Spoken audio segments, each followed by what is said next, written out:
Thanks for coming out, everyone, on a kind of a crummy day. I'm Tom Gjelten from NPR, and I have with me David Rieff and Lindsey Hilsum and Roger Cohen. And Roger and Lindsey both came from London, so those of you who are feeling proud of yourselves for having come out today, they came a much further distance. So, it's hard to believe, but 20 years have passed since the outbreak of war in the former Yugoslavia. In May of 1991, in Croatia, a gun battle broke out between Serb and Croat militiamen in the village of Borovo Selo, leaving more than a dozen dead.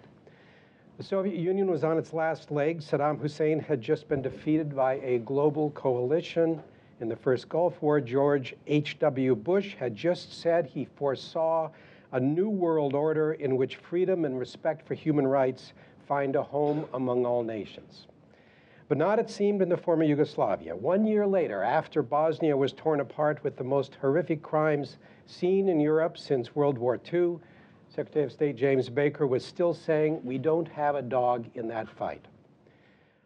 Almost all of us who covered that fight heard such comments and concluded that it was our duty to make clear the dimensions of crimes committed in Bosnia. Two of the most eloquent voices were David Rieff and Roger Cohen. We were all soulmates in that time and place, and it is a thrill to be back with them this evening. I don't need to tell you how they have gone on in the last 20 years to distinguish themselves even more with the quality of their writing and their insight. 3 years after war began in the former Yugoslavia, an even more horrendous slaughter took place in Rwanda, and no journalist played a more important role in bringing that genocide to the attention of the Western world than Lindsey Hilsum of ITN Television at that time. No, I wasn't at that time. I am now. At that time, I was a struggling freelance. All right. Well, you were the first English-speaking reporter on the scene. Lindsey had previously been an aid worker in Central America and Africa. And since then, she has gone on to report from basically every conflict zone in the world. Just this month, Lindsey was named Journalist of the Year at the One World Awards. This for her coverage of Gaza, Afghanistan, Iraq, and Congo, where she traveled into the countryside to speak with women who had been raped.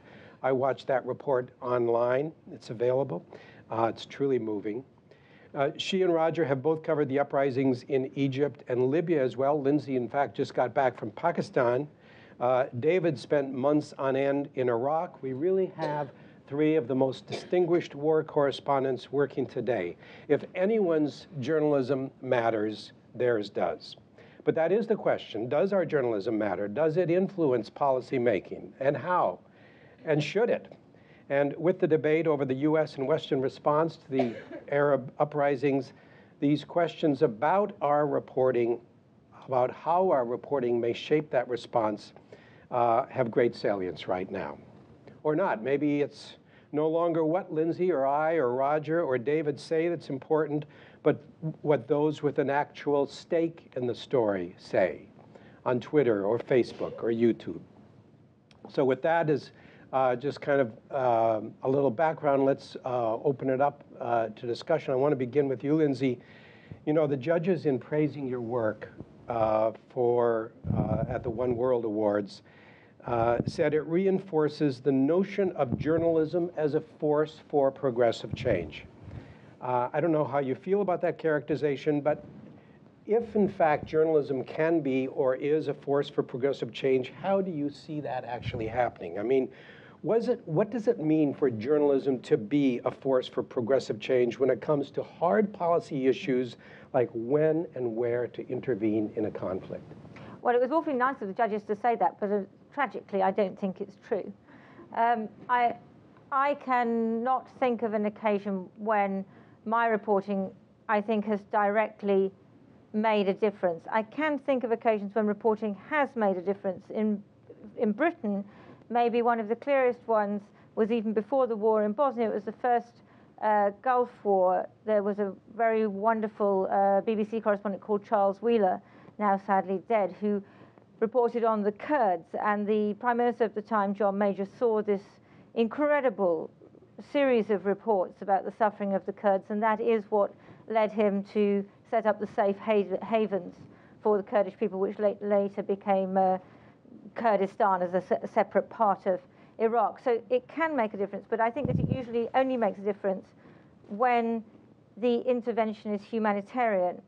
And I think that what we saw in Rwanda was that the genocide was too difficult, too complex, nobody understood it, and they were terribly relieved when a lot of refugees fled to the Congo, because then they could come up with a humanitarian response, which was relatively easy. And the other thing which I think we see now is that whatever we report, interest does not go away. Look at the difference between Bahrain and Libya. There's been intervention in Libya, led by the British and the French, more than by the Americans on this occasion. And I'm not saying that's a response to the reporting, but obviously the reporting is part of people knowing and understanding what's going on. But the response on Libya has been completely different from the response on Bahrain. And I've been to both countries, and I can tell you that people in Bahrain are suffering just as much. But of course, British, American, European interests are with Saudi Arabia, or that's how our governments perceive it. They're not going to intervene. Their interests are much more important to them as governments than anything we're going to report. You know, it's interesting, Lindsey, you say that the situation in Rwanda was so complex, because I would think that the scale of the atrocities there actually sort of simplified that situation. I mean, if you, having been there, saw nuance and complexity there, I would think that must be true in every conflict that we cover. And David, one of the things I admire most about your recent writing is that you call attention to that complexity and the nuance and the difficulty of the choices that we face. Now, you know, we were together in Bosnia. Do you think, David, that we did not pay enough attention to the nuance and complexity in Bosnia? And do your book on the Bosnian War was titled Slaughterhouse. Do you look back on that period of your reporting now and have any second thoughts about the extent to which you were actually an advocate at that time? No, I mean, Bosnia is one of the few subjects on which I haven't changed my mind in the last 20 years. I mean, I've gone from being a sort of general interventionist by prejudice, anyway, to being largely an anti-interventionist with the idea that there should be exceptions from time to time on the limiting case principle. No, but I was never for a humanitarian intervention in Bosnia. I wasn't for an intervention in Bosnia because people were suffering.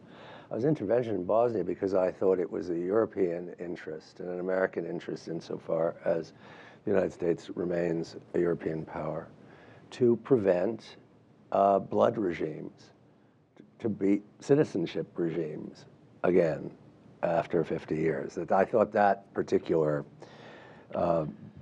body had been laid to rest, and that it mustn't be allowed to. So my sympathies with the Bosnians were political. Now, were there things that we didn't emphasize that the Bosnian government did? Yes, of course there were. But I think I do think the Bosnian War was like the Spanish Civil War. And as someone who knows a fair bit about the Spanish Civil War, the Republic was hardly blameless. Nonetheless, I don't think it was wrong of the people who went, Martha Gellhorn, folks like that, to side with the Republic, despite all those things. If I could add something, though, to Lindsey's point, I agree entirely about the influence. I think the thing I would add is often it's when we, the people who write about these things or film them, when we're effective is when there's a division among the powerful. As Walter Cronkite's reporting worked about the Vietnam War because the American ruling class, to put it bluntly, was divided about the Vietnam War. I think there was some truth to that in Bosnia. I don't have the sense, I was a bit in Rwanda at the very end. I went in with the French, actually, but I don't claim to know it well enough to have the right to a view.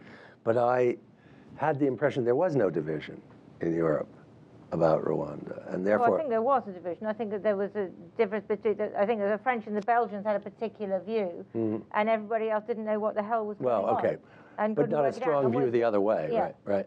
I mean, I suppose what I mean, point taken, it should be when there's a side that that takes the other view. Then your reporting, what you show, can be used by these folks to make their case for intervention, usually, or something. Roger, let's go to Libya. You wrote recently about the Western response to the Arab Spring, that we have a strong strategic interest in a Tunis, Tripoli, Cairo democratic example. And I think one of the things that struck me about that observation, and though you have always been eloquent and passionate in your writing, that was really a pretty realistic, cold-headed analysis of the case for taking seriously what was going on there. You did not, like Dennis Ross said, that if we did not intervene in eastern Libya, Benghazi would be Srebrenica on steroids. That was not the case that you made. Thanks, Tom. It's great to see you all after 20 years, and hard to believe 20 years have gone by. And I must say, it occurred to me trying to make my way over here in the pouring rain at the time when taxis changed shifts, that it's actually easier to get from London to New York than across town in such conditions. Before I get to Libya, could I just say a word on Bosnia, because I think it marked us all so much. And I don't agree with Lindsey. I think what was so overwhelming about Bosnia, well, for me, it was a couple of things. I mean, one, it was just seeing all these peoples trapped in some way by their histories, the unresolved history of Yugoslavia in World War II, and seeing how those historical forces could play once the lid of oppressive communist rule had been lifted, this vice-like grip that history seemed to have over people. And the other was just the hypocrisy of the West. I mean, what we were seeing was pretty clear. I mean, people in Sarajevo being shelled day after day, women and children being killed. Roy Gutman and Ed Button's extraordinary reporting that uncovered the camps in Bosnia. And I think, what did Western leaders want to do throughout? They wanted to find a way to avert their gaze from Bosnia. If they could possibly do nothing about it, if they could possibly say, this is 1,000-year-old conflict, there's nothing you can do about it. I mean, the number of circumlocutions that came out of the White House and elsewhere. And I think it's only because we all kept drumming away, because we were so appalled and so obsessed that, in the end, after Rwanda, finally, there was an intervention. And I remember Rupert Smith in the summer of '95 saying, look, in the end, there's no point hanging around in the middle of somebody else's war. And the intervention worked. It lifted the siege. So I do think that the press reporting, and the press has changed completely in the last 15 years, and that's a whole other subject. But at that time, I could, in fact, I wasn't writing opinion journalism then, and sometimes I really felt that, when there was a page one story in the Times, that I could feel the White House was, I don't think I was, deluding myself, maybe I was, but it felt like there was sometimes quite a direct reaction between some piece and what emerged from there. I mean, since then, we've all been through a lot, including Kosovo, including Iraq, and here we are now with the Arab Spring, and without rehearsing all that, I think I started off from a position, very strongly held position, that we should not get involved in this, that it's so complicated with the West and the Arab world for so many different reasons. And the great thing about what happened in Tunisia, what happened in this tiny little town of Sidi Bouzid that I went to, and with a tiff over a vegetable and fruit cart, and all that led, was that it was indigenous, and it was indigenous. It was homegrown, and it came out of that. And I remember when I saw David, even quite recently in London, I was saying, gosh, I really hope that we don't start getting involved directly in these things. But then, as I watched what was happening in Libya, and as I became convinced that there really would be a massacre in Benghazi if there weren't. And I've since been to Benghazi, and there would have been. I mean, Gaddafi's, you see the point that Gaddafi's troops reached, and it's 20 miles south of the town, and they were there fighting in mid-March. And if there hadn't been the NATO intervention, you know, this would not have stopped. So I do think that there was a powerful humanitarian argument, and the strategic argument that I tried to make with that, you know, that quote you mentioned is just that I think this is the most extraordinary event we've witnessed for 20 years or so, the Arab Spring. And if we can get, you know, let's shine a light into these societies. Let's close this Arab Jurassic Park, at least in North Africa. And if you can get across from Tunisia all the way to Egypt, that kind of opening, I think that is a very, you know, worthy and important strategic goal. You know, Roger, you just identified yourself as an opinion journalist, and David, of course, you write books. Lindsey and I are not opinion journalists, and I'm just wondering how significant that difference is when it comes to the impact of our reporting. I mean, as you say, your reporting before you were an opinion journalist arguably had as much of an impact as perhaps the power of your persuasion does now. What do you think, Lindsey? Do you think that we have, not being opinion journalists, we have an obligation to sort of emphasize or to make clear the complexity of these conflicts in order to be sure, in order to sort of make sure that our reporting is not used by someone as an argument for something? You can't ever predict how someone's going to use your reporting, and without meaning to be too romantic, I mean, you just try and tell the truth. I think that's really all you can do. And you may have strong feelings about whether something should or shouldn't happen, whether there should be intervention or not. And in the end, what you have to be able to say is, they cannot say they didn't know. I told them. I was there. I told them. And that, I think, is really what we have to do. But to put a new dimension into it, when I knew I was going to come and talk tonight, I called a couple of British politicians to try and find out from them to what extent they thought reporting affected their decision-making. And I spoke to quite a senior person in the Foreign Office.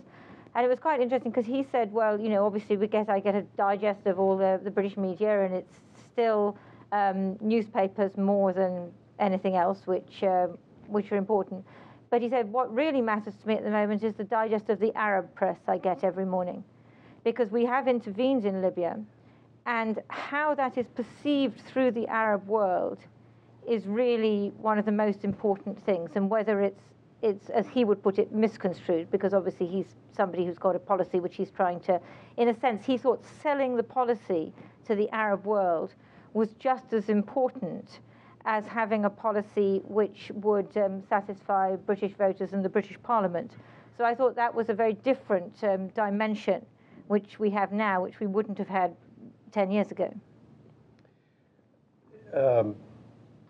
David, I'm curious about your thoughts about North Africa, because one of the things that you have written critically about is the lack of historical analysis, for example, in Darfur and other places. Do you agree with Roger that what we're seeing in North Africa is truly a historic development? And if that is the case, what implications does that have for the way we write about it? Well, I mean, of course, it's a historic development. The only question is whether it's 1789 or 1848. I mean, that's the.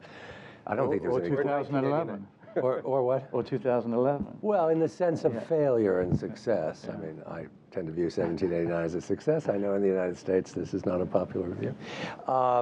But I do think it's important. I don't agree with Roger, of course, about Libya.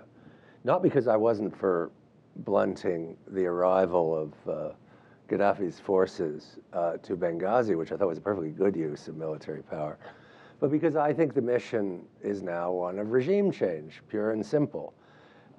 You even saw when the fellow who's the interim prime minister, I can't remember his name, was at Brookings the other day, and he said, he was asked about about this question. Is this intervention, is this military support for you?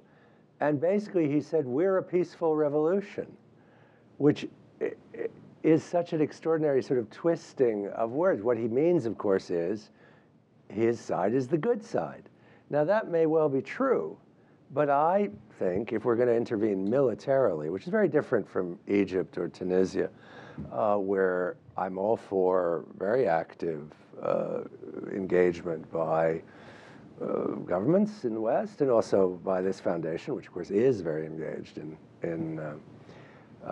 both Tunisia and in Egypt at the moment. But I think if what the military interventions mean is regime change, then no, I don't think that's our business.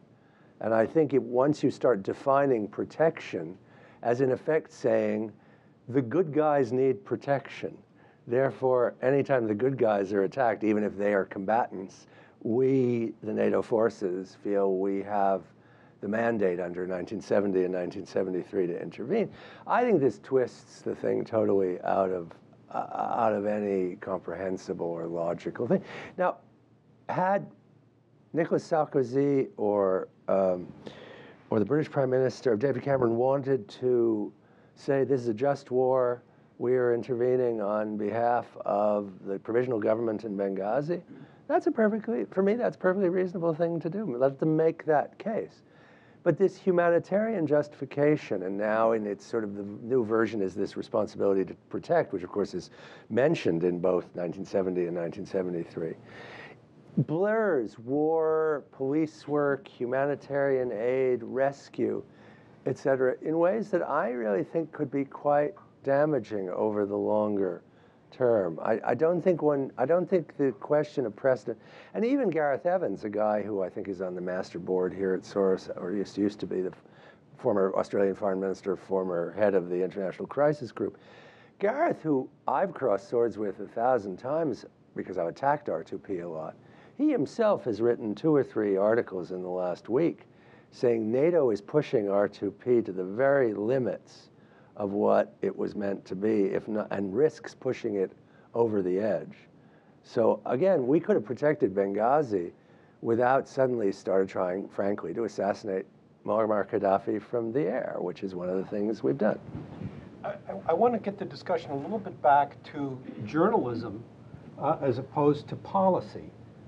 Because I think one of the questions that we face as journalists is whether to emphasize the complexity of these conflicts or to simplify them in order to make clear the true significance of what's going on. I mean, I think in Bosnia, where we're familiar, it would have been easy to write stories in which it was kind of confusing and you can emphasize the sort of misbehavior on all sides, but I think we all felt that there were larger truths that we needed to make clear. I mean, well, I met with Karadzic a few times, and I really tried hard to see the nice side of Radovan Karadzic, and I tried equally hard with General Mladic, and I didn't manage it, Tom. I looked, I tried. No, I think we need to be clear. I mean, we need to be fair, but we need to be clear. I mean, I've always had a hard time with this notion of objectivity. I mean, fairness, yes, but, and absolutely a responsibility to report on both sides of an issue, but you also have to think, and you also have a heart, and you bring them together, and you try and bring clarity to an issue. I think that's what journalists should try to do, at least in my view. And I think in Libya, some things, people say, well, you intervene in Libya, what about Syria? What about, I mean, you can't do everything, that's obvious. You can't right all the wrongs of the world, but maybe you can right a few. In Bosnia, we sat and watched on the ground for 3 years as the UN and NATO did their pirouette, and people went on being killed, and then 3.5 years after the great massacres of 1992, which everyone seems to have forgotten today. I mean, it's all Srebrenica, and not to belittle Srebrenica, but, the great massacres, it was a reprise of what had happened at the beginning of the war. I mean, we've gotten better in a way. I think we should, tap ourselves on the back a little bit. I mean, this time around, it was a bit quicker and much quicker, and we did stop the fall of Benghazi. And I mean, dude, I'm not gonna shed a tear over Gaddafi, especially. What about his grandchildren? I mean, what about the? Well, if you believe that, yeah, of course it was the grandchildren. Well, yeah. Anyway, maybe. But you start bombing people, you start killing children. That's what happens in a war, as you know as well as I do. This is true. I mean, Gaddafi's been there 42 years. He's, the more I heard, I mean, I don't know if your experience was the same, Lindsey, but the more I heard on that side, the more the utter brutality of this regime became clear to me. And there is no word in Libya, or there has not been, other than Gaddafi's. And yeah, but then Roger, call it just war. Don't hide as the UN. I mean, you were denouncing quite correctly, obviously, in my view, the UN-NATO pirouette.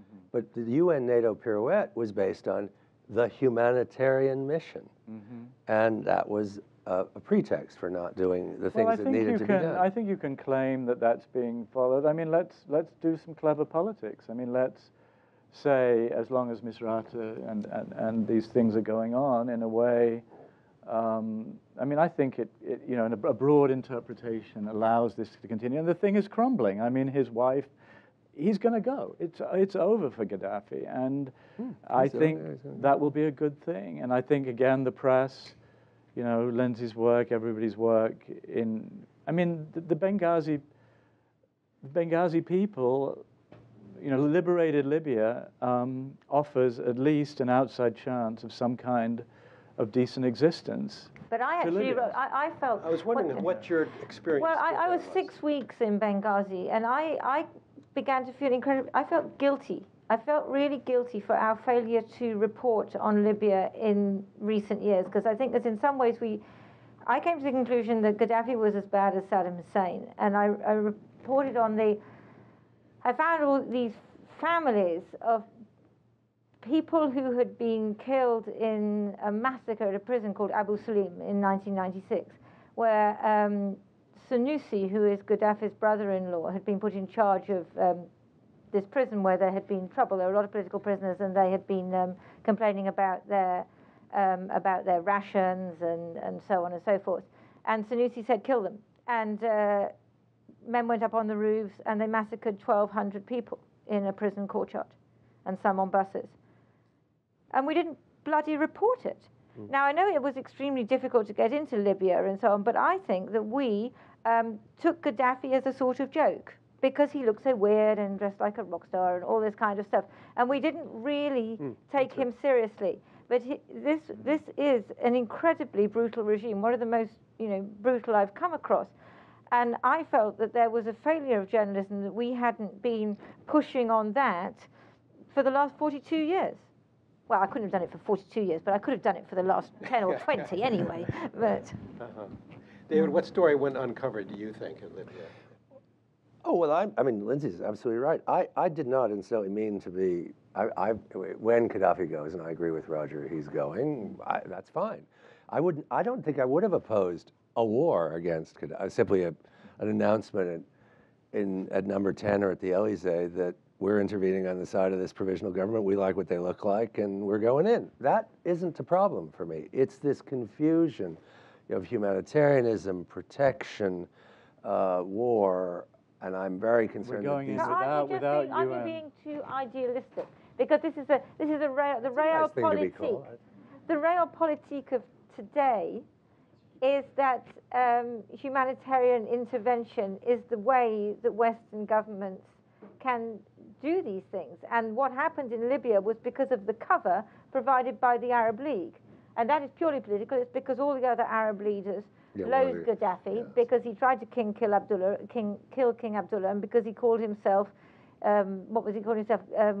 Imam of all the Muslims or something. That did not go down well. No, of course. And and there'll be nothing in Syria because, of course, the Russians will veto such a resolution, et cetera, et cetera. But none of this has anything to do with our reporting. No, but let me ask you, if I could change the subject slightly back to reporting, but You've given only examples where there is at least some moral clarity. Rwanda, Bosnia, Libya, I agree in that sense.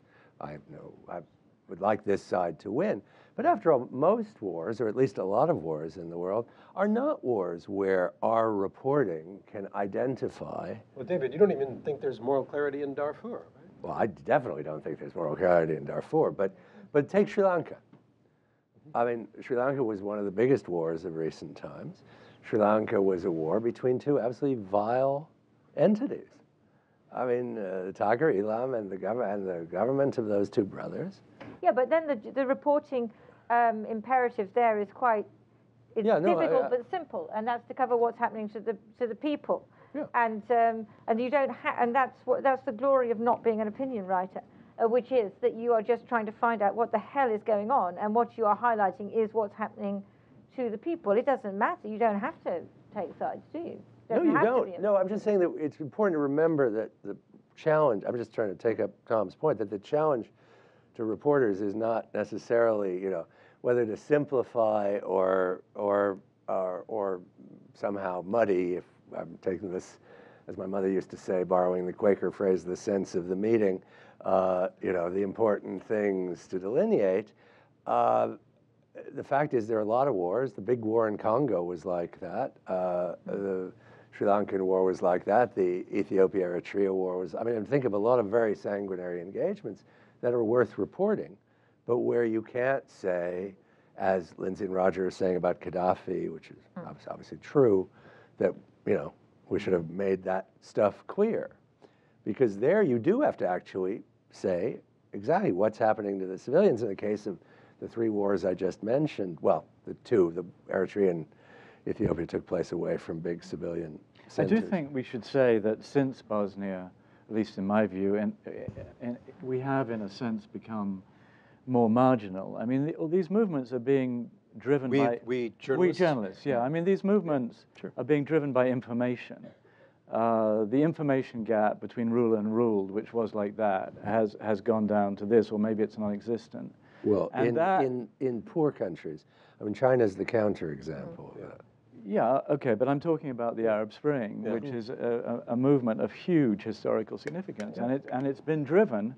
There's no way the revolution in Tunisia would have happened without social media. And I watched Mubarak. I mean, I don't speak Arabic, but everybody said, the difference. Here he was running this police state, this hierarchy, and at every step of the way, and he'd watched Ben Ali, and he'd said, I am not going to let what happened to Ben Ali happen to me. And in exactly the same way, every single speech he made was a week, 4 days, 10 days behind the curve.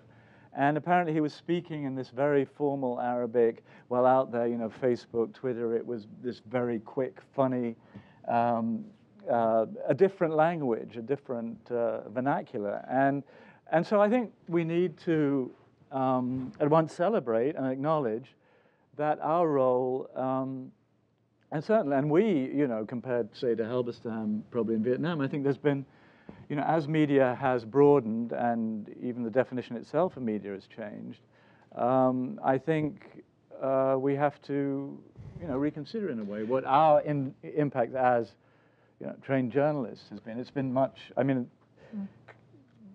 in Sidi Bouzid for 4 or 5 days, there was nothing. There was just there was a little demonstration, and then, an image got picked up by Al Jazeera, and it was a snowball. Al Jazeera. To the extent that the big media have had an impact, Al Jazeera has dwarfed the New York Times, correct? Absolutely huge. And the first, the leader of the kind of amazing impromptu army that you see in Benghazi riding around on the back of these Toyota pickups and so on, he was Hewlett-Packard's preferred partner in Benghazi, he told me before this happened, and running a business. Yeah. And he said the first thing that he was charged with doing, he had some engineering. He actually went to high school near San Francisco. And he said his first task, like the day after the uprising began, was to get up on some roof somewhere and wire up some kind of contact with Al Jazeera. That was their number one priority as a revolutionary movement. was to ensure that they had immediate access to Al Jazeera. So, and clearly, I mean, you've had this situation. I mean, the Mediterranean is not a huge sea, and you've had people on one side of it, and they're mainly young, are very much aware of what's going on the other side of it. I'm curious, in Bosnia, we found ourselves the subject of great pressure, both by the Serbs and by the Bosnians. By the Serbs, who very much opposed outside intervention and wanted us to emphasize the complexity of the conflict and the ancient hatreds, and by the Bosnians, who wanted us to basically report that all of the future of Western civilization was at stake because they favored an intervention, and we were very much the subject of that. I'm curious, in your experience in North Africa, whether in this day and age, whether there is as much of a sense that the outcome of the conflict, the fate of the conflict, depends on what the Western media report about it, or are they sort of sanguine or blasé about it? Well, certainly if you look at what Syria and Iran, since I was in Tehran in the summer of 2009, virtually nobody's been back. And there is a view among some of these governments that the only way to hang on, to hold on, is one, to kill people, and two, to make sure no journalists get in. So whatever we think, they certainly think we're a problem. No, that's definitely true. And the converse is also true, in that when I first got into Libya, which was about 4 or 5 days after the rebels took over in Benghazi, I mean, they definitely saw us as being on their side, whether we saw ourselves as being on their side or not, which I hope we didn't. But there were hotel rooms for free, and drivers for free, and fixers for free, and everybody was just offering their services, and helping journalists was seen as part of the revolution. It did change, and prices went up tremendously by the time I left. But that was certainly how they viewed it at that point, very much so. And did they have a sense that the West was not coming to their aid, or coming to their aid? I mean, after all, we are bombing children in Tripoli. I mean, what is this? What is well, this remember though, when I mean, I was in France when this. I haven't been in Libya for a very long time, and even then didn't know it well. But when the military support, there was an initial series of strikes that blunted the attacks in Benghazi, and then there was a sort of falling off of the NATO effort. The Americans launched all those Tomahawks, British, and then the British and French aviation went in. And then there was less, and the Gaddafi forces counterattacked. And at least in the French press and on French television, there were a lot of people in Benghazi saying, hey, wait a minute, what's going on here? What was happening basically was, because I was going up to the front line every day, and it was completely ridiculous. Because, I mean, the sad truth is that they are rubbish. They are about the most rubbish fighters that I have ever come across in my whole life. It came. I totally agree with that. I mean, they are bollocks, as we say in England. They roar around on these technicals, and most of them haven't ever handled a weapon before. And the moment there's a bit of shelling, then they all scarper off. They never fight back. They haven't got a clue. And I mean, it got to a point where I heard myself saying at one point, there was this young lad, and I said, well, how old are you? And he said, 17. And he said, a bit of my weapon is missing. I said, well, I'm terribly sorry about that. And I said, does your mother know you're here? Because, I mean, and so they want, and this is, I think, a real problem with the intervention, which is that they wanted our governments and armies to do their fighting for them because they were no good at it. Now that, I think, is a problem. I mean, a couple of weeks, well, probably 3 weeks or so after you were there, I went down to Ashtabia, which has become, now you can't go all the way to the front, but there's a kind of a front line there. Anyway, so they've managed to, so I kind of surveyed the scene. There were these Toyotas parked in a semicircle, around over about maybe a mile. And they'd managed to erect one berm that was maybe, a meter high or something. And they had a couple of trenches, and I mean, it was really just pathetic. But I saw this commander that evening that I mentioned, the one who was an engineer, and he said, yeah, did you go? Did you see that? He said, oh, I really want to see Ben-Henri Lévy, because he came down there and he told me, we have to dig some trenches. And I just want to bring Ben-Henri Lévy back, you know, and show him what we've done. Our beautiful berm. Well, somebody pointed out that these guys want Western military equipment, but they've actually right now got better Western military equipment than the Taliban have, and the Taliban have held off the most powerful military coalition on the planet for years and years now, because they know how to fight. Yeah, exactly. I mean, I mean, you both have reported this, but that's one of those sort of complexities of this conflict, that it is our obligation to report. I mean, and also the fact that there's a tribal aspect to this conflict that maybe doesn't play all that well with the democratic uprising theme. Well, I came away from Libya thinking it was a lot less tribal than I thought. So did, yeah. Yeah, there are a lot of family connections, and you know, they're absolutely united in saying they don't want Libya to split. And you know, it's very impressive in some ways what's going on there. I mean, they have these committees on the transition period, on law and order, the courts. It's really going to be, assuming Gaddafi goes, it's going to be tabula rasa. And it's interesting, actually, contrasting Egypt. In Egypt, you have some real institutions. You have the army, you have a real middle class. And some people I met in Libya were arguing that, from NGOs, were arguing that it's going to be easier in Libya because it's tabula rasa, there's nothing. I'm not really convinced by that, because I think you do need building blocks for society, and I think Egypt does have some important things going for it. But you know, the idealism, it's very hard to come away unmoved from Benghazi. The idealism of the people there, the suffering, what they've been through, and this whole kind of Salafist, you know, bullshit. Not to say that there aren't some, but the notion that Gaddafi and Mubarak and all these people have justified their brutal despotism for so long by saying, you know, if not us, the Islamist wave. And a lot has changed in 20 years with respect to Islamism, I think, in the Middle East, and we've been not very good at reporting that. But I think that the other thing is that, I mean, Gaddafi would like to think that the people have spent all their time reading the Green Book, but actually they've spent the entire time watching quiz shows on satellite television, as far as I can tell. And there was a point where I was asking somebody to translate some graffiti for me, which was on the wall, and it said, this probably works better in Britain than it does here, but it says, Gaddafi, you are the weakest link. I mean, and then somebody else came up to me with an incredibly elaborate joke, which had to be explained to me, which was, Gaddafi is on Who Wants to Be a Millionaire? And he doesn't know the answer to the question. So they say you can phone a friend. So he phones the devil. But even the devil won't give Gaddafi the answer anymore. So, I mean, in that sense, it's a sort of different kind of thing we're talking about, because we're talking about us terribly serious Western journalists and how frightfully important we are. But actually, in terms of impact on society, what I saw in Libya was that those things were really important, that the political situation had atrophied completely. But socially, people had advanced and were watching exactly the same kind of things as people watch in Britain. Well, yeah.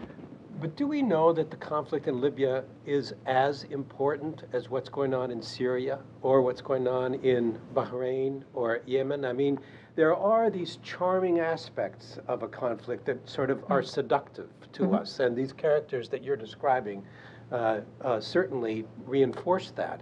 But does that mean that that conflict is more important than another? And how are we not paying enough attention to Syria, for example? Well, Syria is tremendously important, but we can't get in, and that does make, it's very, very hard to get in, and that makes a huge difference. Yeah, I mean, stories get selected by governments as well as by us. I mean, I think that's important to...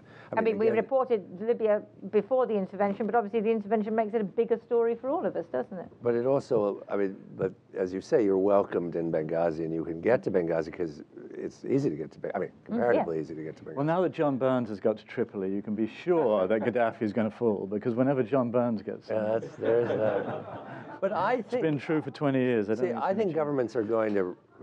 are realizing that we aren't as important as maybe we think we are, and as perhaps we're also not as important as we were. Although when it's a question of intervention, we are more important than Al Jazeera to be, because Al Jazeera isn't going to convince Barack Obama to go along with something. Well, No, but the Arab League. The Arab League was extremely important. No, I agree. But remember where it's not working. It's not working where we've been kept out. So Syria, the Sri Lankans, I mean, this is an interest of mine. The brilliant thing that the government in Colombo did was to refuse access to the north. Yep. And then they could do what they liked, and to bully the relief agencies, to come back to one of Lindsey's subjects, into never publishing anything denunciatory about what they were doing, and indeed making them back down on the couple of occasions when they did. So, you know, the information game can be played both ways. And if that actually makes a difference, that sort of underscores the importance of journalism. If all you have to do to contain a conflict is to keep journalists out, if that's an important part of it, then that certainly proves or suggests that our reporting is very important. Well, it certainly suggests these governments think it is. I mean, so that should, I mean, surely their views are more important than ours. I'd like to talk a little bit about Iraq. And David, you spent an awful lot of time in Iraq, but talk about a complicated case, right, where an intervention has not worked out very well, and sort of looking back on it, you know, there has been an awful lot of criticism of the journalism that led up to the Iraq War, and I don't know about during the Iraq War, with good reason. And yet, was this the turning point for you, David? No.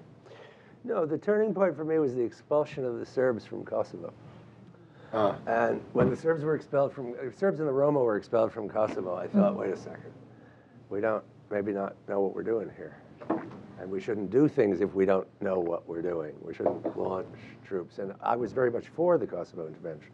And I'm not interested in consistency. I mean, I really am not. I mean, maybe because some philosophy class I took the first year of university. The hobgoblin of simple minds. No, forget about Emerson. But we were taught there was a limiting case to any proposition. And I thought, I loathed Tony Blair. I thought what he did in Sierra Leone was great. And I'm not letting my principle get in the way of the fact that he broke the RUF, something that couldn't be done for how many years? So, I mean, there are times when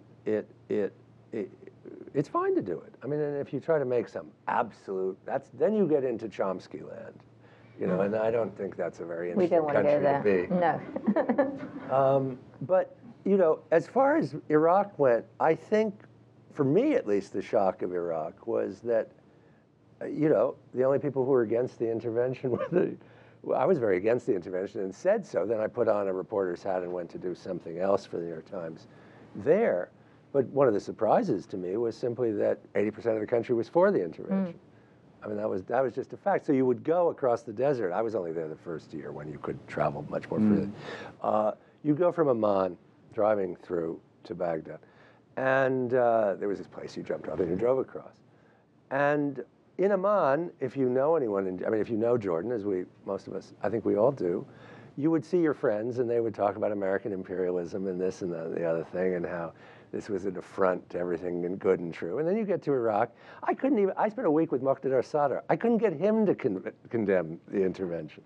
So, you know, at that point you start saying, well, you know, talk about complicated, but not in the opposite sense, if you will.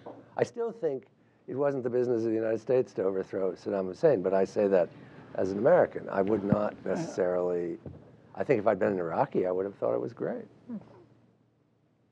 Well, I think you know, you'd had Bosnia and it had worked. It had broken the siege. You had Sierra Leone, as David just mentioned. I don't agree about Kosovo. I think Milosevic would still be there, or would have been there for many more years without the Kosovo intervention. So that's kind of worth it to me to get that region to move on, and now it's almost into the European Union. So I think there'd been, you know, the liberal interventionists, we were kind of riding a wave, and it all looked pretty good. And you put on top of that the tremendous disorientation of this country, particularly perhaps of New York City and its greatest newspaper after the attack of 9/11, and you know, we were sold a story that was false. We went to war on false pretenses, and it was a disaster. So I think that gave everyone, I hope, pause. Certainly gave me pause. It gave you pause what? Well, about interventionism and about, yeah, yeah, big time, yeah.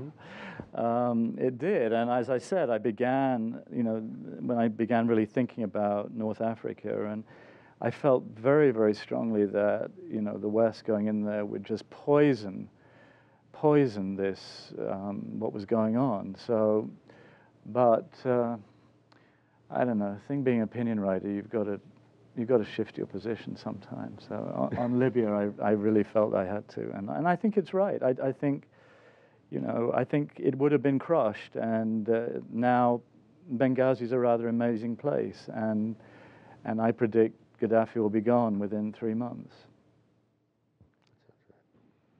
Lindsey, I want to shift emphasis here a little bit and go back to Rwanda and back to your decision to testify before the International Criminal Tribunal. Oh, gosh.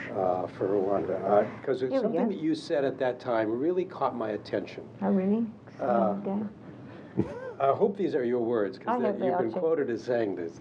You said, "It was not my responsibility as a journalist. My role as a journalist could even have been compromised by my testifying, but I also have responsibilities as a human being."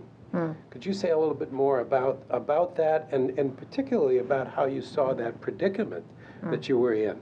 Because I think that, that has implications for our reporting as well. Yeah, I mean, there's a split between British journalists and American journalists on this issue of testifying at war crimes tribunals.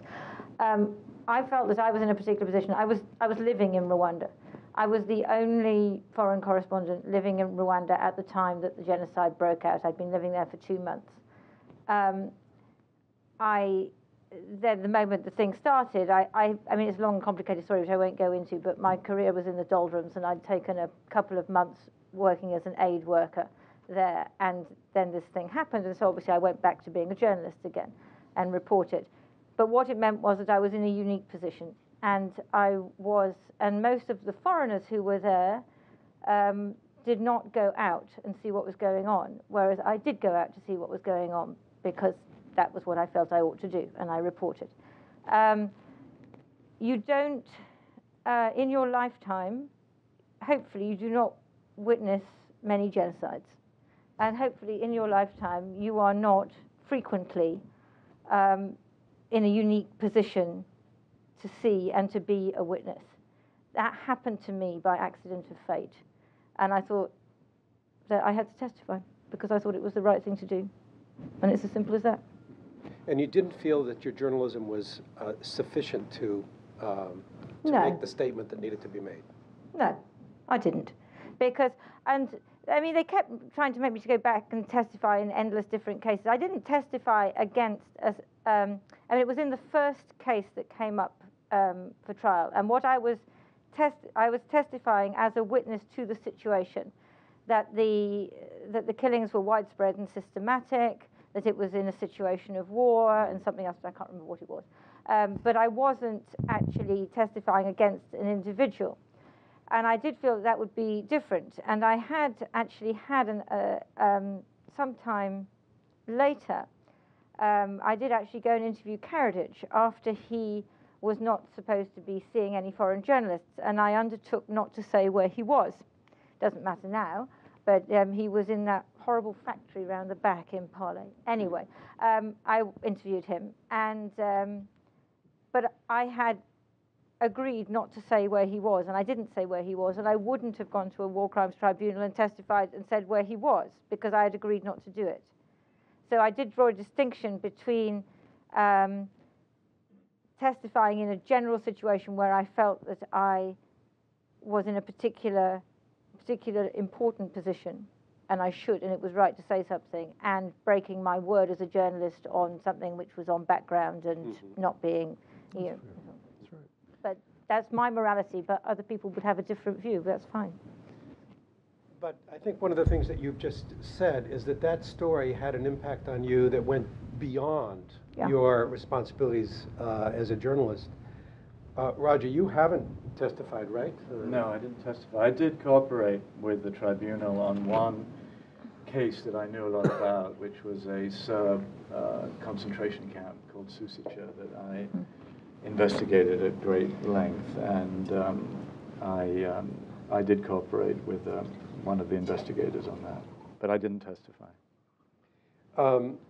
But I do want to quote something that you said to Terry Gross in 2009 about Iran. You said, one thing about journalism is that it can always surprise you. And I think I wrote in one column that we're supposed to be hardened and able to move on, and we're just voyeurs. We look at one story, then we look at another.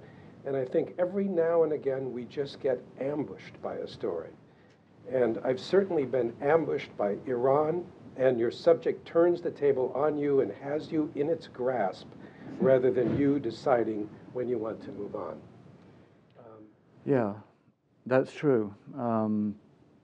It happens. It happened to me in Bosnia, which is why I wrote a book about it. Certainly happened to me in Iran, and I haven't written a book about Iran. But yeah, Iran was, 2009 was an absolutely shattering thing to witness. And it's quite interesting with respect to reporting that Iran invited, 500 journalists to witness this election. And I think that's ample evidence of the degree to which this just spun completely out of their control, because no sooner did the election happen than they started trying to throw all of us out. And I happened, because I'd been there earlier that year and I'd written some columns very strongly in favor of engagement with Iran, which earned me the wrath of certain sectors, particularly of the US Jewish community. They'd given me I had a somewhat longer visa, which meant that I was there for several days when there was hardly anyone left from the Western press. And yeah, it was agony to leave. I felt that, the brutality I was witnessing, and I felt I thought of all kinds of things. I thought of going into hiding. I thought of maybe I could go to the British Embassy and somehow. I was completely kind of undone by it, and it took me quite a long time to recover. But in a way, that's the great thing about journalism. If you were just kind of hardened and clinical, and every story was the same, and all we were was serial voyeurs going from one yarn to the next. And for me, the greatest moments in journalism have been when I feel that your head and your heart come together, and you're able to write powerfully and evoke something in a way that moves people. That's what does it for me. Iran is. I do think 2009 in Iran was an important precedent of what's been happening in the Arab world, without question. And you saw the power of social media in Iran to propel that forward. And the Iranian people have been questing for a century for some kind of representative government. I think it will happen. Who knows when? But. David, do you feel that your best journalism is when your head and your heart are together, or do you trust your head more than your heart? Leonard Cohen says somewhere, "I don't trust my inner feelings. Inner feelings come and go."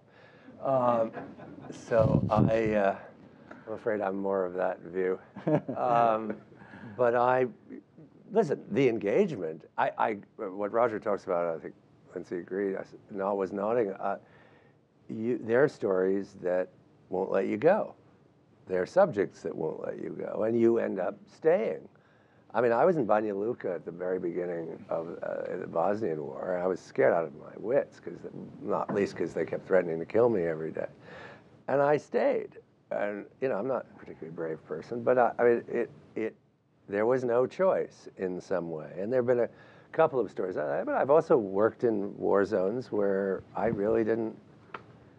I wish the civilians would stop dying. That's about the most I was willing to say about, I was very much a plague on both their houses person. If you had my opinions, I didn't write so much about that.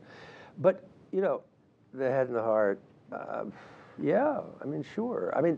The passions, there are stories that grip you. They're not necessarily, we shouldn't be too arrogant. They're sometimes the most important stories, and they're sometimes the most important stories to us.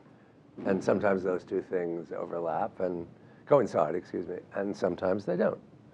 You know, I was for a time, you know, extremely interested in the fate of Savimbi's generals. And was that the most important story on the planet? No, but sure it was to me for a while as I was trying to figure out what had happened to them. Some of them starved to death. And so. Sorry about that. David, I know you've have something to say about celebrity activism, and let's talk about that issue. I probably shouldn't even bother you.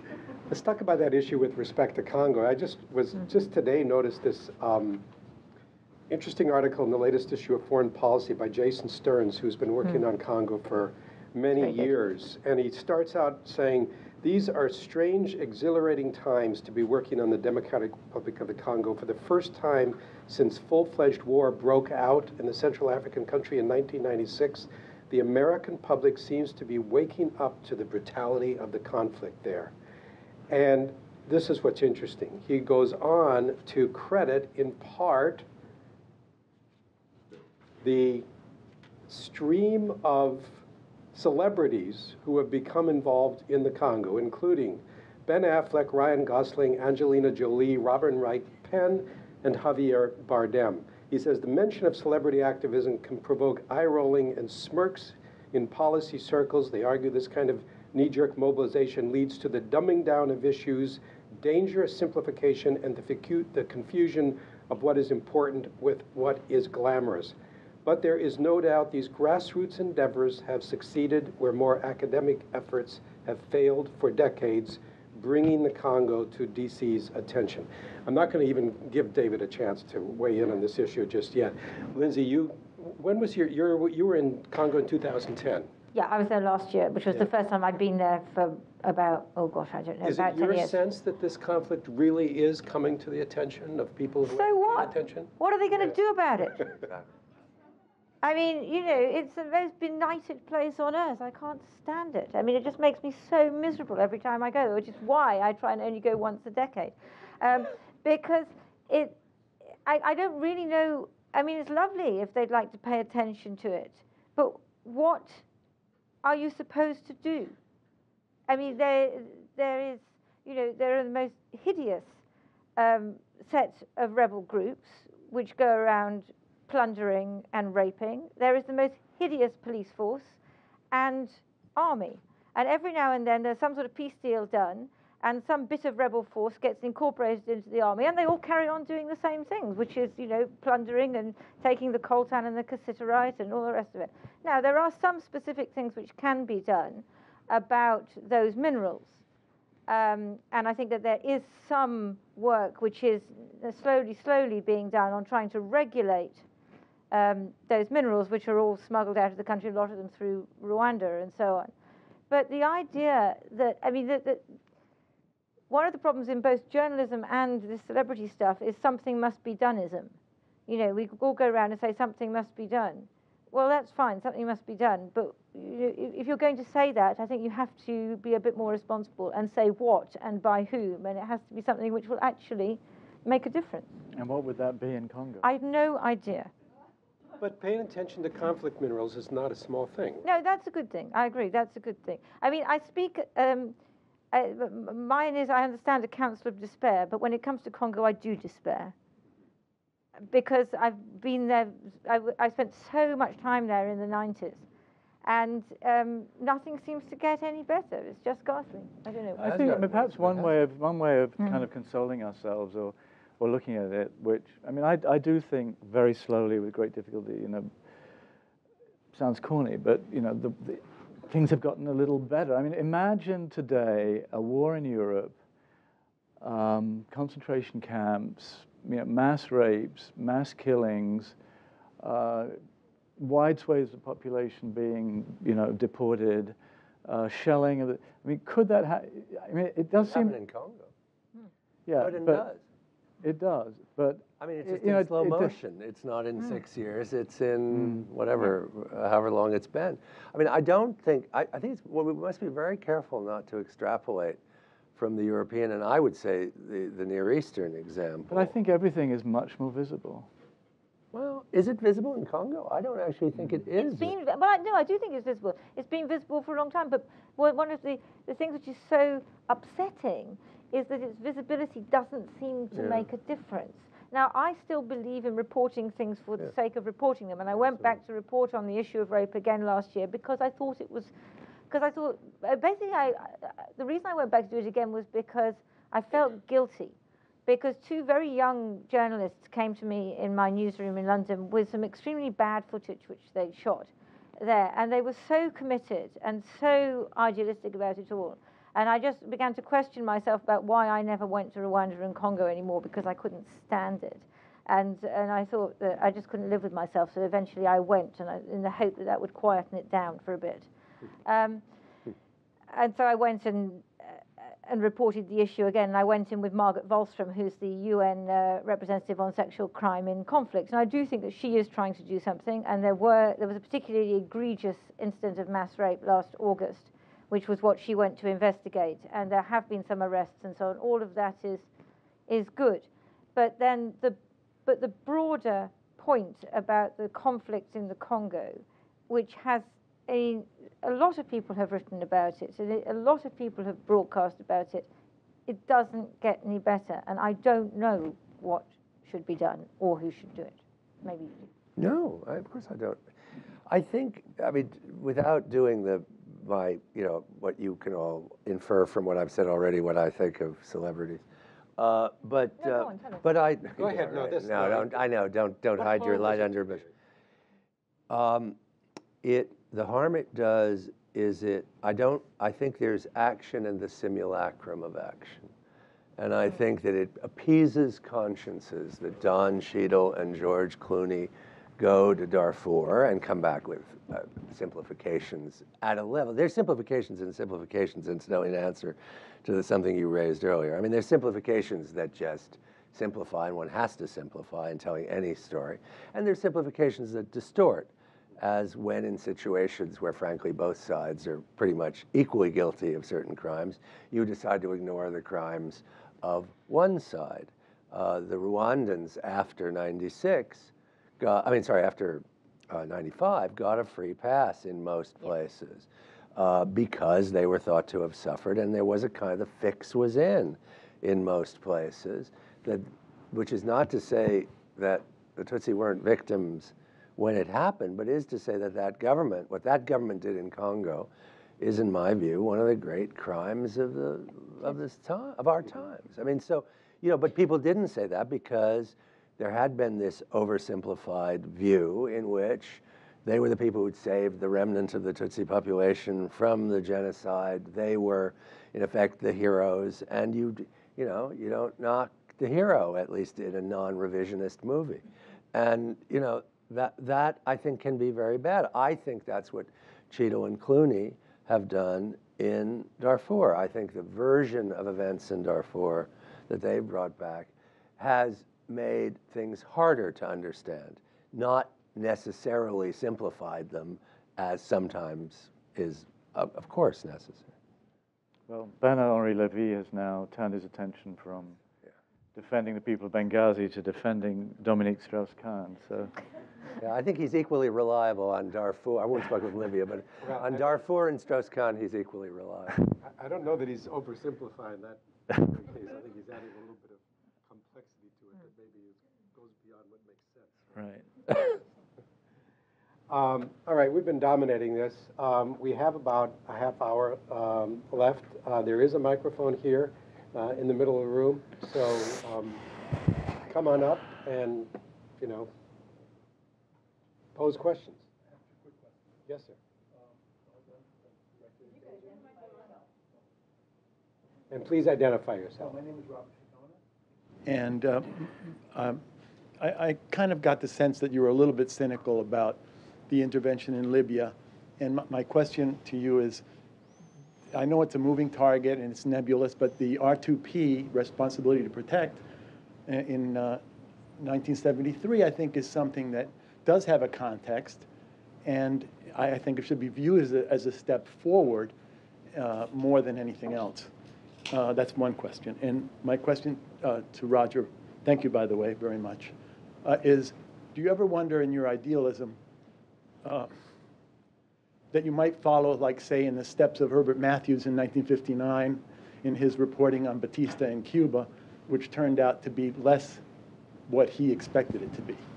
And that's it. Okay, David, defend your cynicism. Roger, defend your idealism. You first. My problem with, it's partly because I was partly raised in France, that I never understand why in this country pessimism is always called cynicism. But very well.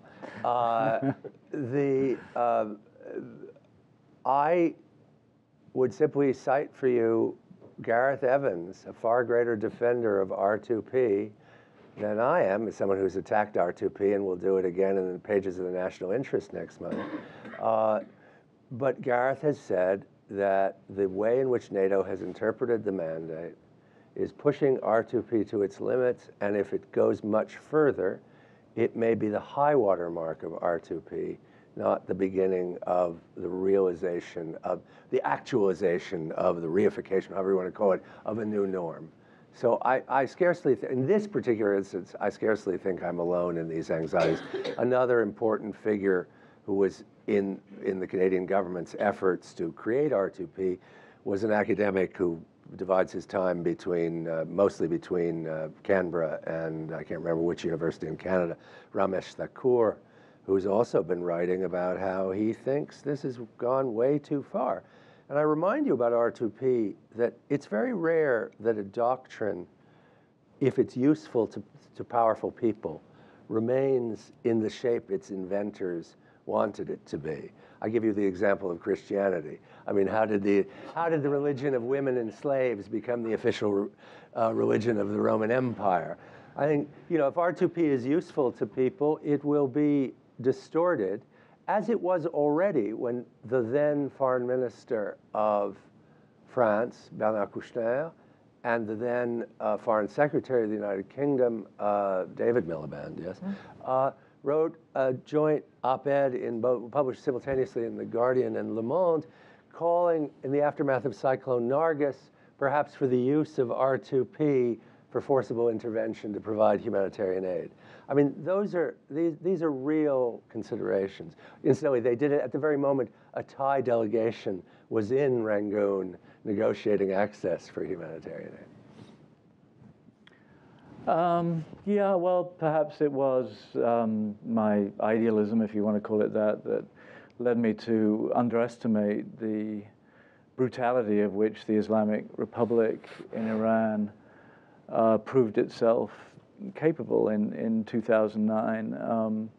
I still believe the Islamic Republic is immensely more complex thing than most people can be bothered to say or investigate. But I don't have, any hesitation about, where I've come down in Libya or, of course, in Bosnia.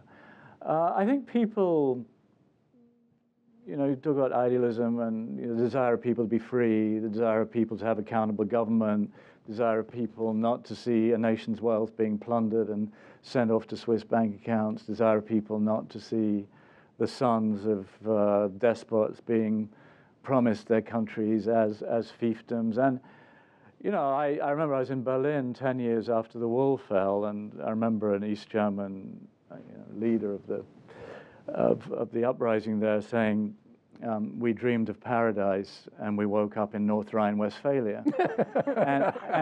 and that's, That's great. Actually, North Rhine-Westphalia is not that bad, but the adrenaline goes, and these are very slow processes. And then if you have taken an idealistic position, of course, your critics immediately come at you, especially if you're writing, look at the Copts and Muslims killing each other. Look at this, look at that. And there'll be all kinds of things to look at, a synagogue getting burned in Tunisia.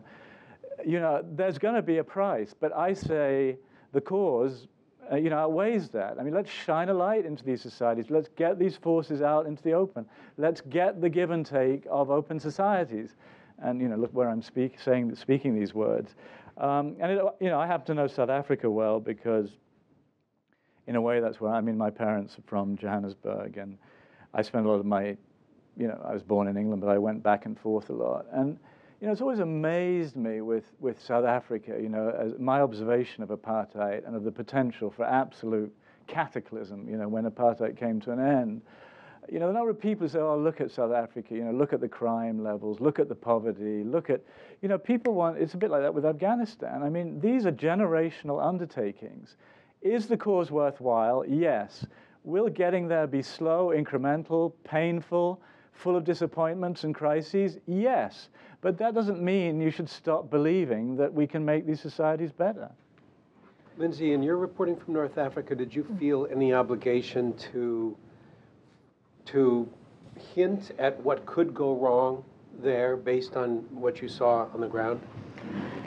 I don't think I was hinting at what could go wrong, but I was reporting as honestly as I could on well, obviously I've already talked about the inadequacy of the rebel forces, but also the problems of the transitional National Council, the de facto government, the fact that it doesn't really have any legitimacy, it's not elected, and the fact that there's in Libya, as in most of these societies, you've got a huge vacuum underneath the leadership, which is what the leadership has created, so that nobody could challenge them. So you've got a whole bunch of people trying to run eastern Libya who find it very hard to make decisions, and they're doing their best, but they're not politicians. They don't know how to make things happen and make things work because they have no experience of that.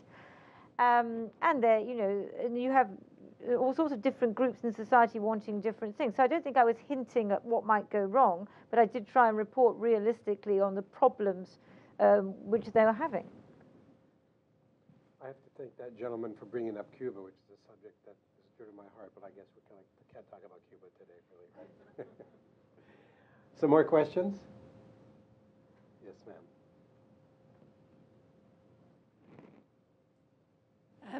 Rachel Reed, you've talked mostly about a certain calibre of journalism, really, rather than mass media and TV news in particular. So I wondered whether you had thoughts about the more negative impact that could have. I'm thinking particularly in relationships to conflicts. My prejudice, I suppose, is I spent most of the last 3 or 4 years in Afghanistan, mostly for Human Rights Watch, but initially for the BBC, where we couldn't get anything on that wasn't bang-bangs, that wasn't a correspondent under threat, preferably looking quite dashing on the front line somewhere, which is partly, I think, about me journalism, but also just about the shallowness of TV news generally. And I wonder if you think it does a disservice to foreign policy discussion and to the countries where the conflicts are happening. Lindsey, one of the things I noticed about the reports that you, for which you won this award, is that they were all 4, 5, 6, 7 minutes long. I bang on forever, they can't shut me up. No, I mean, Channel 4 News is slightly different from other TV news in that we are an hour long every evening in Britain, and we do have longer stories and slightly more in depth, but we have a smaller audience. We don't have a mass audience as big as in Britain. It would be ITV News and the BBC, and here, obviously, the networks. Yeah, I mean, you're right, of course, that there's bad journalism and good journalism, but I don't actually think that popular journalism has to be bad journalism. I think that ITV News is a pretty sort of tabloid, in a sense, TV news in Britain. And some of their correspondents are brilliant. Yeah, and sometimes I look at their stuff and I think, bugger, he said as much in 2 minutes as I've said in 5, and he said it better, and he's made it clearer. So it just depends on the caliber of the journalist, and I don't think that the fact that something is short is particularly bad. And yes, I know also what you mean about me journalism, and we try and avoid that. We rise above. However, lots of people, you do surveys, and the audience like a sense of the person being there. They like to know who this person telling them the story is. They want to know who that person is, and sometimes you have to use those techniques to try and get people to care. But it's also you get people being excited. I mean, they were excited yes. about the war in Libya, Iraq, Afghanistan. Yes. It's crossing a different line, isn't it? Well, I get very excited.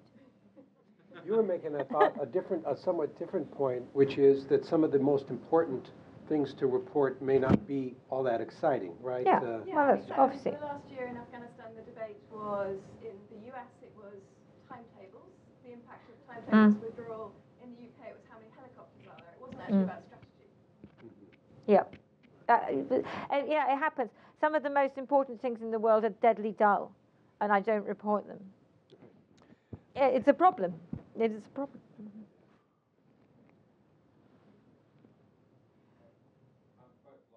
Okay, go ahead. Go for it. My name is Rieff.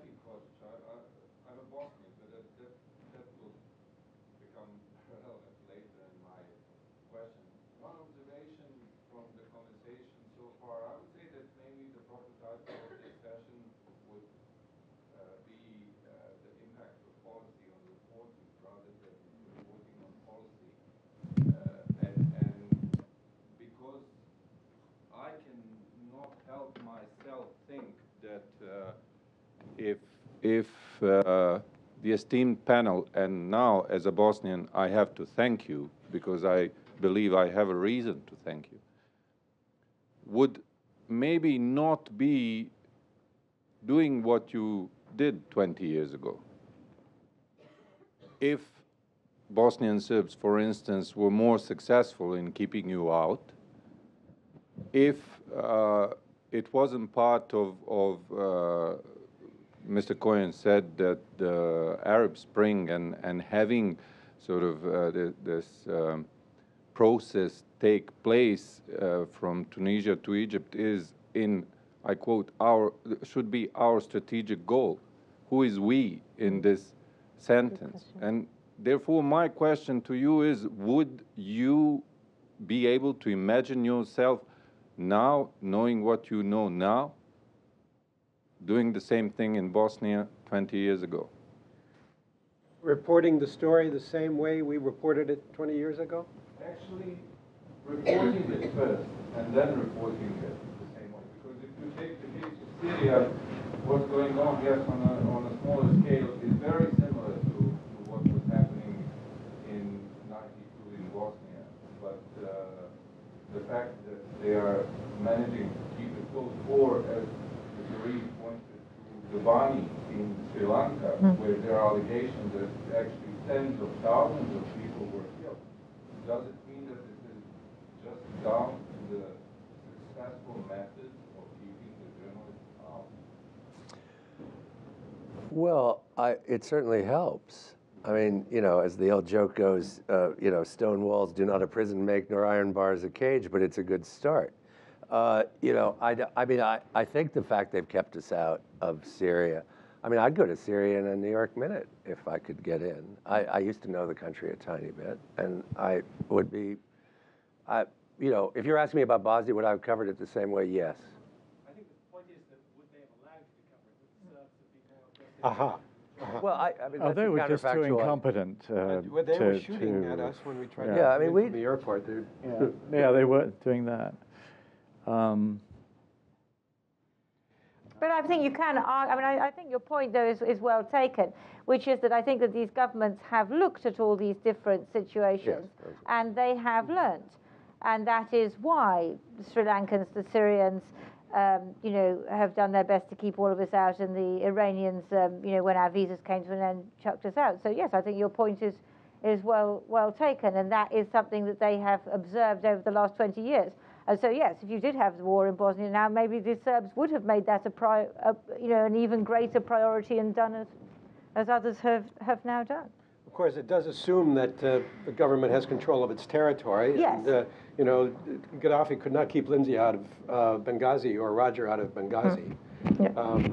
You know, to go to the Cuba story, the Cubans have been absolutely brilliant over the years at analyzing your reporting, every single reporter who goes there, and those whose reporting is considered at least benign get invited back, and those whose reporting is considered critical find the door slammed shut, and it is an extremely effective way to control the coverage.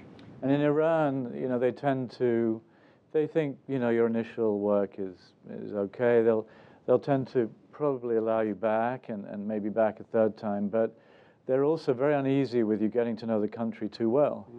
They like turnover. I mean, now there's nothing, but they don't like somebody, you know, who really gets to know the country well. And like like David. I mean, if I got an Iranian visa, I'd be on a plane tonight. I mean, it's the most fascinating country. But You said you wanted to write, you told Terry Gross you wanted to write a book about it. That probably sealed your chances. of ever writing a book about it. No, they're not going to let you in if they think you're going to write a book about it. Yeah, I don't think they'll allow me back. But you know, you never know. You never know with the Iranians. They're unpredictable people. Yes, sir. My name is Steve Adler. I dozed off a minute or two, and I hope I didn't miss anything too critical. Sorry we were so dull. Afghanistan was mentioned a few times. What was mentioned? Afghanistan, some Yes. of you may have heard of it. Afghanistan was mentioned a few times, and last summer there was an article, a cover story in Time magazine, in which the author of the article said that under the Taliban, women accused of adultery were stoned to death. The general image of the Taliban in that article, and in most articles about the Taliban, is that they were terrible misogynists. They went after women in particular and stoned them to death on essentially no evidence. The seminal report on Taliban stoning for adultery was by a Pulitzer Prize-winning New York Times reporter who reported on the stoning to death of a man and a woman. Altogether, it appears that about a dozen people were stoned to death, roughly half of them men and half of them women, and the level of evidence was that you had to have 4 reliable male witnesses stand up in court and say that without breaking into the people's home, they actually saw Mr. A and Mrs. B going at it. Could you explain how the media have portrayed the Taliban as terrible misogynists, killing women on the basis of flimsy accusations, while the reality is that in order to execute anybody, they had to have an incredibly high standard of evidence, and in the case of adultery, 4 reliable male witnesses standing up in court and saying that they saw Mr. A and Mrs. B physically going at it? Just to be sure I understood the question, are you suggesting that if there were enough evidence, stoning a woman to death would be a reasonable course of action? I'm not interested in promoting anybody being stoned to death, but in the case of But on the other Kabul, hand, in the case of Kabul, as against that. we have a city that the Taliban controlled for 5 years, and with roughly 2 million people, that's 10 million person years. In Herat, we have 6 years and 500,000 people, so altogether 13 million person years. There was nobody stoned to death for adultery in those 2 communities during the Taliban control of those cities. So while ordinarily committing adultery in the road is not looked upon as a good thing, even in this society, that appears to be what the Taliban were going after, people who were regularly doing it in a public place. Yeah, okay. Let me ask you this. Do you think the Taliban have been unfairly maligned in the media presentation of them? Extremely. And one case in particular, as I brought to the attention of OSI last time I was here, is the case of the eradication of opium poppy growing. Now, most people here might be aware that they eradicated opium poppy growing. Most people are not aware of the extent that they reduced it by roughly 98.7% according to the UN data, and almost nobody is aware of how they did it. Yeah, I think can I disagree with you there? We covered that quite extensively, how they did, but unfortunately their policy then changed, and it is now promoted, particularly in Helmand, where I have reported, and there is now a lot of opium poppy, which the profits of which do benefit the Taliban. So they did have a policy at one point of eradicating opium poppy. You're completely right, but that appears to have changed, and now a lot of the money which the Taliban use for purchase of weapons and so on comes from opium. But I think we get your point. Thank you. Right. Just one last thing. Ahmed Rashid, a leading reporter on the situation in Afghanistan, claimed that the Taliban had wiped out opium in order to raise the price, claiming that the price had collapsed from $600 to $30 after 3 years of bumper crops. But his own data in his own book, aside from the UN data and other sources, show that there was never a price collapse. The price remained at $30 for 20 years, and this was just nonsense. But it goes uncriticized, and the Taliban are the boogeyman of the world, thanks to the journalists such as yourselves. Thank you. Yes, sir. Sorry, but there are people being killed for nothing. Okay. All right. Yes. I'd like to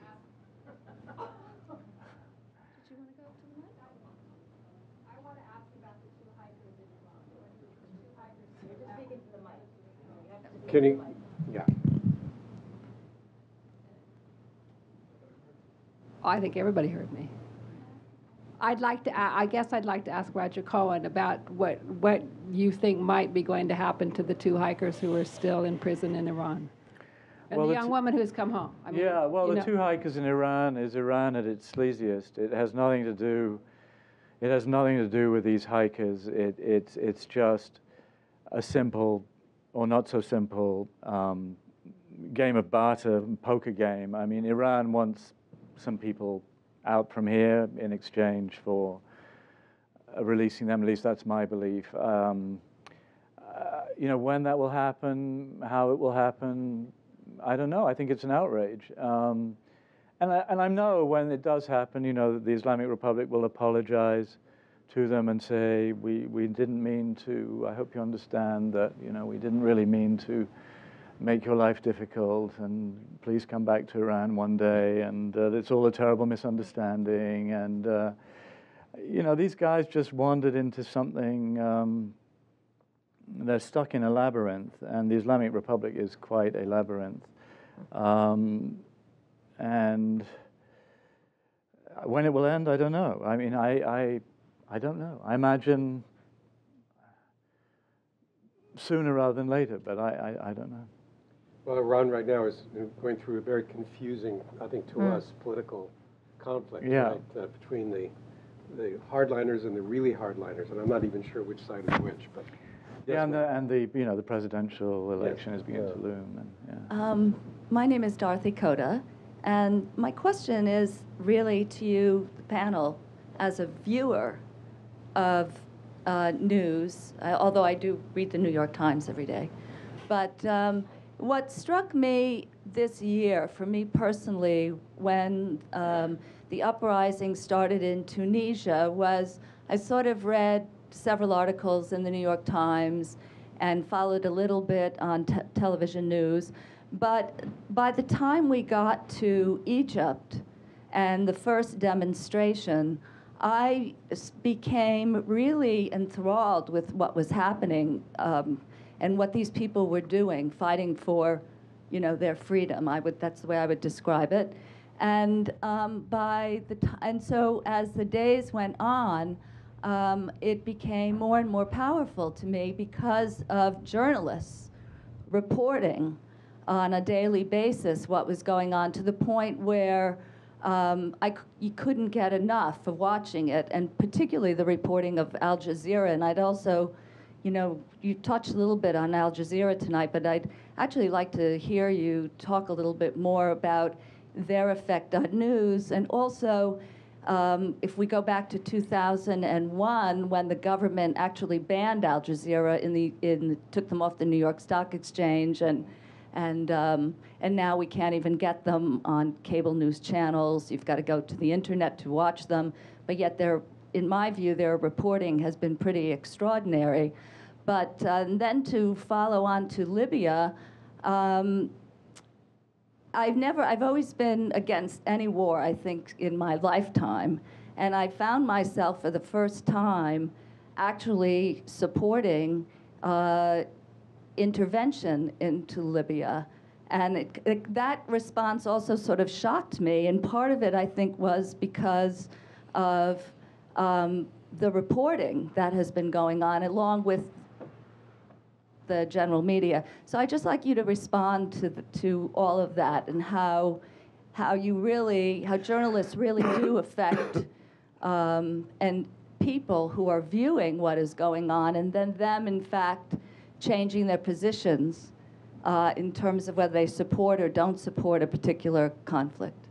Well, you know, there's a lot there, but it's actually my sense that there was not tremendous popular support for intervention in Libya. In fact, the poll numbers show that it was lower than it was, you know, for a number of other conflicts. So you can't always assume that there is a direct relationship between the amount of attention that we give to a conflict, or even the posture that we sort of take toward a conflict, and the amount of public support for it. I think that's one of the, you know, that's a sort of a humbling a humbling thing for us to deal with. I remember a study that the Pew Center for People in the Press did that found that compared the number of column inches and air minutes spent on covering the war in Bosnia with the level of public support for intervention, and there was basically no relation at all. That's right.